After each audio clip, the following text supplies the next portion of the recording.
Tanah airku, tanah tumpah darahku, di sanalah tanah airku. Ayo, yuk.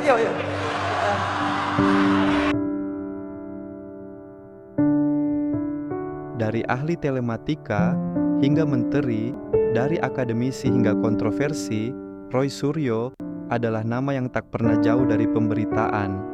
Sosok yang satu ini bisa disebut sebagai ikon digital era awal 2000-an di Indonesia. Tapi, di balik gelar dan jabatan, siapa sebenarnya Roy Suryo dan mengapa namanya begitu lekat dengan kontroversi?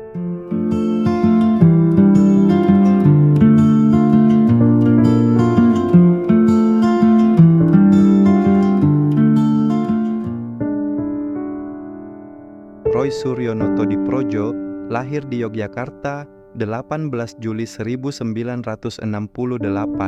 Ia dikenal sebagai akademisi dari Universitas Gadjah Mada. Kariernya mulai melejit di akhir tahun 90-an hingga awal 2000 berkat keahliannya dalam bidang telematika, ilmu yang memadukan teknologi komunikasi dan informatika. Kala itu, publik belum terlalu akrab dengan istilah forensik digital. Namun Roy sudah berani tampil membedah bukti digital dalam kasus-kasus besar. Namanya mulai dikenal setelah ia menganalisis sejumlah rekaman dan foto yang menjadi kontroversi nasional, seperti video panas para artis atau rekaman suara politikus yang bocor ke media.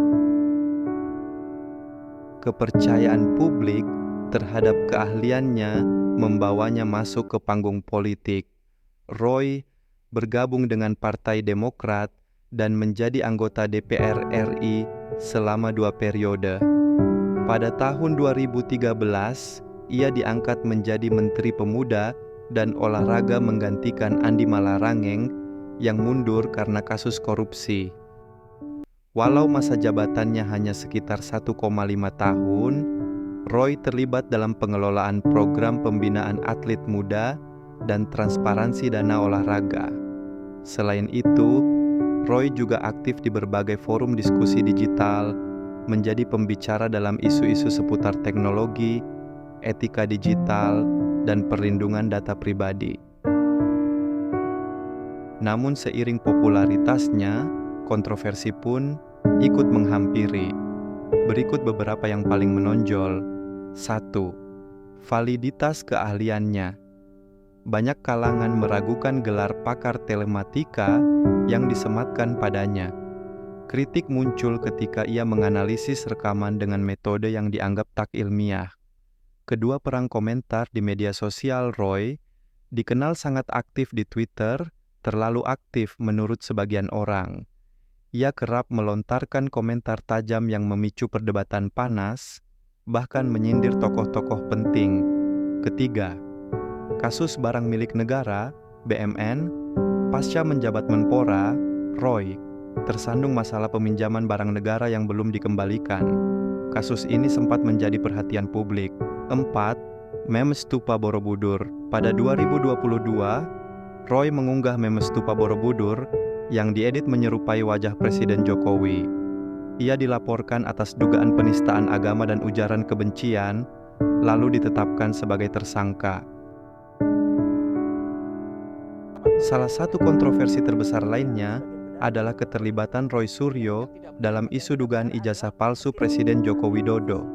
Meski bukan pihak utama dalam gugatan, Roy memberikan komentar terbuka yang memperkuat narasi kelompok yang menggugat keabsahan ijazah Jokowi, baik saat kuliah di Universitas Gadjah Mada maupun di tingkat sebelumnya. Pernyataannya mengundang reaksi keras dari banyak pihak, termasuk dari UGM sendiri, yang menegaskan keaslian ijazah Jokowi. Kami jelaskan, dan Joko Widodo itu lulus pada November ya, 5 November 1985, sesuai dengan catatan di dokumen Fakultas Kehutanan. Banyak yang menilai keterlibatan Roy dalam isu ini lebih bermuatan politis ketimbang akademis. Sekali lagi, namanya terjebak dalam pusaran kontroversi nasional. Roy Suryo adalah figur yang tidak bisa dipisahkan dari sejarah digital dan politik Indonesia. Ia membuka ruang diskusi tentang teknologi, tapi juga kerap kali memicu kegaduhan yang membuat publik bertanya-tanya, mana yang lebih besar, kontribusinya atau kontroversinya? Di tengah era informasi yang serba cepat dan viral, sosok seperti Roy Suryo menjadi bukti betapa tipisnya batas antara ahli dan figur sensasional. Menurut kamu, siapa Roy Suryo yang sebenarnya? Visioner di bidang digital atau politisi yang terjebak citra? Tulis pendapatmu di kolom komentar. Jangan lupa like, share, dan subscribe untuk konten menarik lainnya.